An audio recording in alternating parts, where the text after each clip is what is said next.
Video सुरू करण्याआधी सर्वांना एक विनंती आहे. तुम्हाला जर ही कथा आवडली असेल तर चॅनलला लाईक, शेअर आणि सबस्क्राईब नक्की करा. कारण तुमच्या एका सबस्क्राईबमुळे मला अजून नवनवीन आणि छान कथा तुमच्यापर्यंत पोहोचवायला प्रोत्साहन मिळेल. त्यासाठी प्लीज आपल्या कथेला लाईक, शेअर आणि सबस्क्राईब नक्की करा. शैलेश केबिनच्या दिशेने येताना पाहून आर्यनने स्लाईड ओढून घेतली. स्वतःचा चेहरा नॉर्मल करत तो समोर पाहू लागला. मे आय कम इन आर्यन? हे शैलेश, कम कम. आर्यन उठून उभा राहिला. त्याने पुढे येऊन शैलेशला ब्रोहक केलं. हाऊ आर यू यार? बऱ्याच वर्षांनी इंडियात परत आलास. आता जाऊ नकोस. शैलेश, बस ना तू, आर्यन म्हणाला. काम कसं चालू आहे शैलेश? मस्त आर्यन. आर्य, मी असं ऐकलंय समायरा शुद्धीवर आली. शैलेश, हं. आर्यनच्या कपाळावर छटा उमटली. आर्यन, ती ऑफिसला परत आली तर सगळ्यात आधी ती तनूला काढून टाकेल. बट तू तसं होऊ देऊ नको. तनू एक टॅलेंटेड गर्ल आहे. थोडी साधी आहे, पण काम चांगलं करते. शैलेश, तुला तनूबद्दल बरंच काही माहिती. तिचा आणि सर्वेशचा काही संबंध? आर्यन, नो, ती बिलकुल तशी मुलगी नाहीये. ऑफिसची सगळी कामं सर्वेश कमी, हीच जास्त करायची. त्याचं लक्ष कुठे होतं ऑफिसमध्ये? समायरा त्याला जगू देत असेल तर तो बाकीकडे पाहणार ना? शैलेश म्हणाला. तरी पण ही तनू लक्षात राहण्याचं कारण? शैलेशने तनूबद्दल एवढी आपुलकी दाखवलेली आर्यनला आवडलेली नाही. आर्यन डाऊट काय घेतो? ती एवढ्यासाठी लक्षात आहे कारण सर्वेश एकदा सुसाईड करत होता तेव्हा तिने त्याला वाचवलं होतं. बस इतकंच. सर्वेश मला सगळं सांगायचा म्हणून मला समजलं. शैलेश अनावधानाने बोलून गेला. हे एवढं घडून गेलं तरी तू मला एका शब्दाने बोलला नाहीस? आर्यन चिडत म्हणाला. मला सर्वेशने अडवलं, नाहीतर मी सांगितलं असतं तुला. शैलेश कसंबसं म्हणाला. दोघे बोलत असताना त्याचा मोबाईल वाजला. आर्यन, मी तुला नंतर कॉल करतो. बाय. शैलेश अर्जंटमध्ये बाहेर निघून गेला. बाहेर आल्यावर त्याने सुटकेचा श्वास घेतला. शैलेश मूर्खा, तू कशाला नको ते बोललास? आज तुला तुझ्या मोबाईलने वाचवलं पण तुझं काही खरं नाही. शैलेश जवळजवळ पळत लिफ्टच्या दिशेने निघून गेला. यांना काय झालं? असे घाबरले का होते? सर काहीतरी बोलले असणार. हा माणूस पण ना कुणालाही सुखाने जगू देणार नाही. तनू तोंड वाकडं करत म्हणाली. सर्वेशने एवढं मोठं पाऊल उचललं आणि मला माहीत नाही? ओ गॉड, मला तनूकडून डिटेल्स घेतले पाहिजेत. आर्यनने तनूला कॉल करून तिला केबिनमध्ये बोलावून घेतलं. सर, तुम्ही मला बोलावलंत? तनूने विचारलं. समोर बस, तो आवाजात जरबानत म्हणाला. काय झालं सर? ती थोडं घाबरत चेअरवर बसली. मला यस आणि नो मध्ये उत्तर हवंय. मला सांग, सर्वेश सरांनी सुसाईड करण्याचा प्रयत्न केला होता का? आर्यन म्हणाला. तनू थोडी घाबरली. आर्यन अचानक हा विषय काढेल तिला वाटलं नव्हतं. मी तुला काहीतरी विचारलं तनू. आर्यन तिच्या शेजारी उभं राहत म्हणाला. तनू घाबरत उभी राहिली. मला यस ऑर नो मध्ये उत्तर हवंय. तनू, समजतंय का तुला? काल दुनियेभराची बडबड केलीस पण महत्त्वाची गोष्ट सांगायला विसरलीस. असं का केलंस तू? आर्यनने तिचा हात धरून तिला जवळ ओढलं. त्याने तिचे गाल 2 बोटात पकडले. तो तिच्या नजरेत पाहू लागला. मी तुला काल खोदून खोदून विचारत होतो, पण तू गप्प राहिलीस. सर्वेशची अवस्था पाहिलीस ना तू? मी त्यामागचा सूत्रधार शोधतोय आणि तू एवढी मोठी गोष्ट लपवलीस. मला सांग, का सुसाईड करत होता सर्वेश? काय कारण होतं? आर्यनचे डोळे आग ओकत होते. तू बोलली नाहीस तर मी तुला. तनू, तो तिला कसकन पकडत म्हणाला. सर, मला कारण खरंच माहीत नाही. प्लीज माझ्यावर विश्वास ठेवा. मला सोडा ना सर. तनूच्या डोळ्यातून अश्रू ओघळले. इतक्यात आर्यनचा मोबाईल वाजला. त्याच्या डॅडचा कॉल होता. आता सोडतोय तुला, पण मला सगळ्या डिटेल्स हव्या आहेत. लक्षात ठेवायचं. आर्यन तिला सोडत म्हणाला. ती पळत केबिन बाहेर निघून गेली. ऑफिसमधील काम आवरून तनू घरी निघून आली. आज रात्रीच्या फ्लाईटने तिला आर्यनसोबत हैदराबादला जायचं होतं. आज झालेल्या प्रकारानंतर तिची त्याच्यासोबत जाण्याची बिलकुल इच्छा नव्हती. पण म्हणतात ना, नाईलाज एक ऐसी चीज होती है जो हमसे सब कुछ करवाती है. तिने नाईलाजाने बॅग पॅक करायला घेतली. रात्री 9च्या सुमारास तनू घरातून बाहेर पडली. तिच्या मनात अनेक उलटसुलट विचार येत होते. एकतर अशा बिझनेस ट्रिपवर ती पहिल्यांदा जात होती आणि दुसरं म्हणजे ती आर्यनसोबत जात होती. या सगळ्याचं टेन्शनने तिचं डोकं दुखू लागलं. तिने टॅक्सी केली आणि एअरपोर्टला निघून आली. ती एअरपोर्ट बाहेर थांबून आर्यनची वाट पाहत होती. 10-1 मिनिटात त्याची गाडी एअरपोर्ट बाहेर दाखल झाली. तनूचं त्याच्याकडे लक्ष गेलं. नेहमी फॉर्मलमध्ये असणारा तो आज वेगळंच गेटअप करून आला होता. नेहमीपेक्षा जरा जास्तच हँडसम दिसत होता. नुसतं हँडसम दिसून काय होत नाही, माणसाचं मनही तितकं सुंदर असावं लागतं. तनू तोंड वेंगाळत स्वतःशी म्हणाली. तिने त्याच्यावरील नजर हटवली आणि इकडे तिकडे पाहू लागली. एक्सक्यूज मी मॅम, सरांनी तुम्हाला चेकिंग काउंटरच्या इथे बोलावले, ड्रायव्हर म्हणाला. आले. तनू काउंटरच्या दिशेने जायला लागली. तिने आणि आर्यनने सगळ्या फॉर्मॅलिटीज कंप्लीट केल्या आणि आत निघून गेले. फ्लाईटला अजून लेट होता. दोघे आपापल्या मोबाईलमध्ये डोकं खुपसून बसले होते. तनूला तर त्याच्याशी एक शब्द बोलायचीही इच्छा नव्हती. तिने कानात पॉड टाकले होते आणि गाणे ऐकू लागली. आर्यन नजरेच्या कोपऱ्यातून तिला न्याहाळत होता. तिचं त्याला इग्नोर करणं बिलकुल आवडलं नव्हतं. त्याने रागात तिचे पॉड काढून घेतले आणि तिच्याकडे रागात पाहू लागला. तुला मॅनर्स वगैरे काही नाहीच आहेत का तनू? आपला बॉस समोर दिसला की त्याला ग्रीड करायचं, मीटिंगच्या अपडेट्स घ्यायच्या, हे पण मीच तुला समजवायचं का? आर्यनने रागात विचारलं. सॉरी, ती मान वळवत म्हणाली. कशासाठी सॉरी म्हणणारेस तू? मॅनर्सलेस मुलगी. अक्कल नावाचा प्रकार तुझ्याकडे नाहीच आहे ना? मी तुला 1000 वेळा सांगितलं नीट कपडे घाल. तू माझ्यासोबत असतेस तनू, माझ्या रेप्युटेशनचा प्रश्न असतो. तुम्ही फिरून माझ्या कपड्यावर का येता? मी एक साधी मुलगी आहे जी मुंबईच्या स्ट्रीट मार्केटवरून खरेदी करते. तुमच्यासारखी रिच नाहीये मी. मला जे अफोर्ड होणार तेच मी घेणार. तनू डोळ्यात पाणी आणत म्हणाली. खूप जास्त बोलते हा तनू तू, आर्यन चिडत म्हणाला. त्याला त्याचा राग अनावर होत होता. एकतर त्याच्याशी अशा भाषेत बोलायची कुणी हिंमत केली नव्हती. दुसरं म्हणजे ती असं बोलूनही आपण तिला का सहन करतोय असं वाटून राहिलं होतं त्याला. मी काही बोलत नाही, तनू चेहरा फिरवत म्हणाली. तिच्या डोळ्यातून अश्रू ओघळू लागले. तिचं तेच बेटर राहील, तो स्वतःवर कंट्रोल करत म्हणाला. थोड्या वेळात फ्लाईटची अनाउन्समेंट झाली. तसं दोघे आत निघून गेले. रात्री 1-1:30च्या दरम्यान दोघे हॉटेलवर पोहोचले.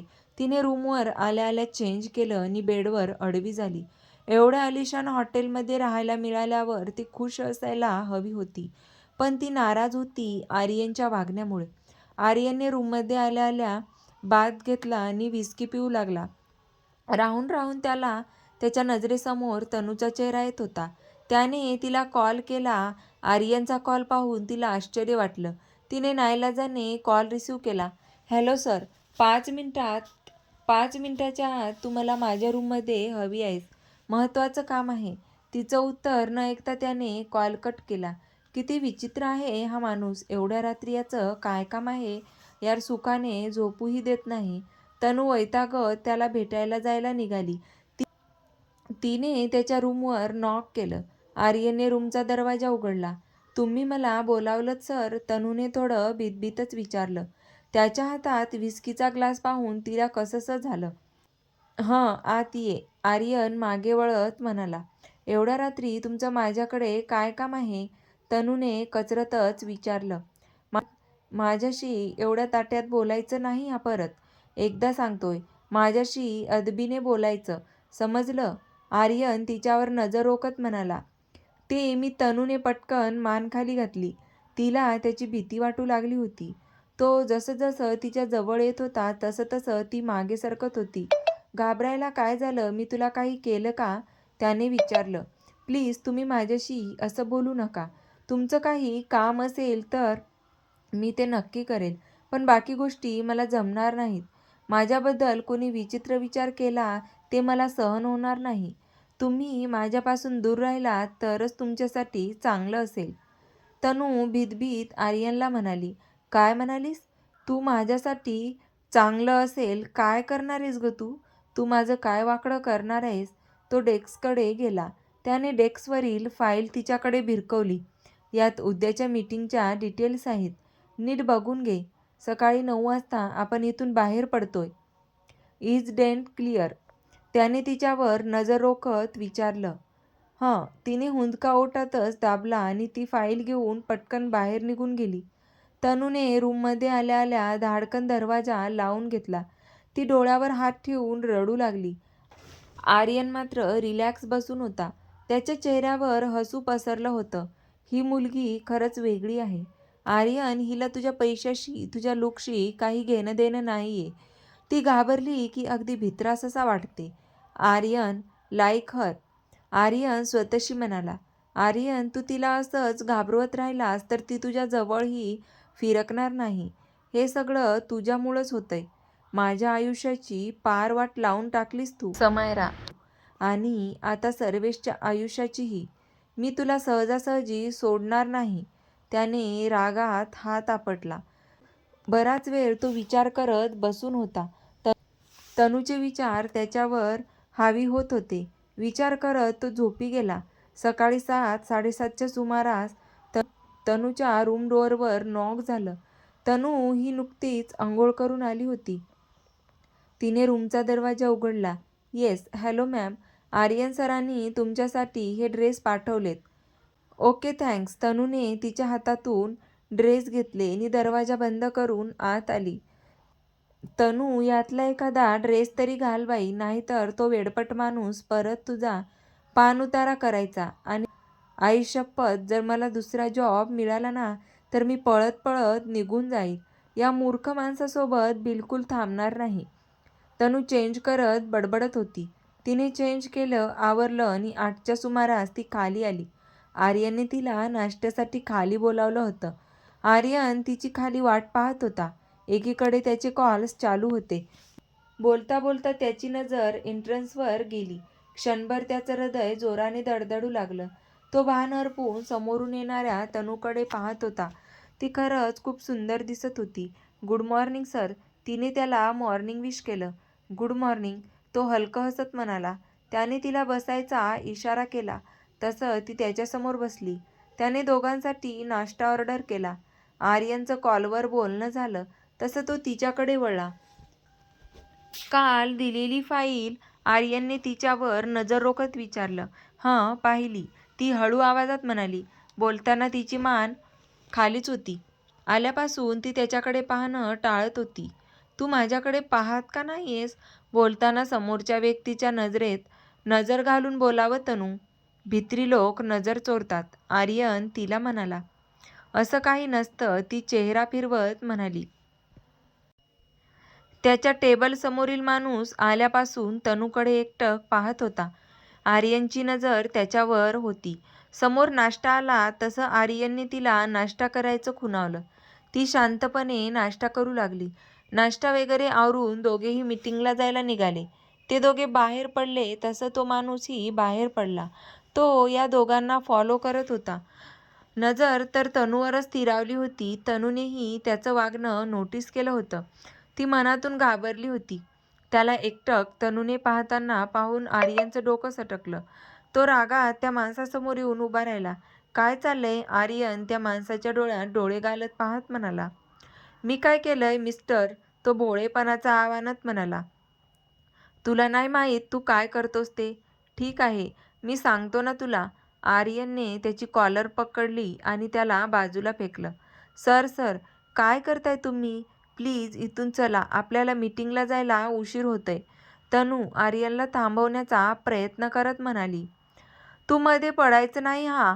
याची हिंमत कशी झाली तुझ्याकडे पाहायची?" याला याच्या वागण्याची शिक्षा द्यायला नको का? आर्यन तिला जवळ घेत म्हणाला, प्लीज ना सर, मला आता कुठलाही तमाशा नकोय. तनू त्याला समजावत म्हणाली, बघ तिला किती अक्कल आहे ते. तिला माझ्या पाहण्याचा काहीच प्रॉब्लेम नाही. मग तू कशाला बोलतो रे? तो माणूस आर्यनवर ओरडत म्हणाला. त्याचं बोलणं ऐकून आर्यनचा पारा अजून चढला. तो त्याला मारायला जायला निघाला तसं तनूने त्याला अडवलं. सर प्लीज, तुम्ही अशा मूर्ख माणसाच्या नादी लागता. ए हॅलो, जास्त नखरे केलेस ना तर एक कानाखाली खेचेन, समजलं का? तनू त्या माणसाच्या समोर उभी राहत म्हणाली, तू खेचणार माझ्या कानाखाली? खेच ना. त्या निमित्ताने तुझ्या नाजूक बोटाचा स्पर्श तरी होईल मला. तो तिच्याकडे किळसवाण्या नजरेने पाहत म्हणाला. आर्यनचा पारा क्षणाक्षणाला वाढत होता. त्याचं बोलणं ऐकून आर्यन आउट ऑफ कंट्रोल झाला. त्याने त्या माणसाची कॉलर पकडून त्याला बदडवायला सुरुवात केली. आजूबाजूची माणसं त्यांना पाहत होती. आर्यन काही ऐकणार नाही हे तिला समजून चुकलं. तिने पटकन जाऊन सिक्युरिटीला बोलवून आणलं. सिक्युरिटीने मध्यस्थी केली आणि दोघांना बाजूला केलं. त्या माणसाच्या तोंडातून रक्त येत होतं. सर, तुम्हाला लागलंय. सर, तनूने आर्यनचा हात हातात घेतला तसं त्याने तिचा हात झटकला. नकोय मला तुझी. माझ्या व्यतिरिक्त दुसरं कुणी तुला पाहिलं ना तर मला नाही माहीत मी काय करेल. ते समजलं तुला? आर्यनने तिचे खांदे दाबत म्हटलं. सर, निघूया आपण, मीटिंग आहे. तिने काहीच उत्तर दिलं नाही. दोघे गाडीत बसले आणि मीटिंगला जायला निघाले. आर्यन अजूनही रागात होता. तनू मात्र विचारात हरवली होती. कसा आहे हा माणूस? किती रागराग करतोय? काय संबंध आहे ह्याचा आणि माझा? यांच्या व्यतिरिक्त इतर कुणी पाहायचं नाही म्हणे. मी प्रॉपर्टी आहे का यांची? घरी ती तऱ्हा आणि इथे हे. कुठे चाललंय माझं आयुष्य मलाच कळत नाही. तनू विचारात हरवली. डेस्टिनेशन आलं तसं दोघे खाली उतरले आणि आत जाऊ लागले. तर कसा वाटला तुम्हाला आजच्या कथेचा हा भाग? आवडला असेल तर व्हिडिओला लाईक, शेअर आणि सबस्क्राईब नक्की करा. पुढचा भाग आपण लवकरच पाहणार आहोत. धन्यवाद.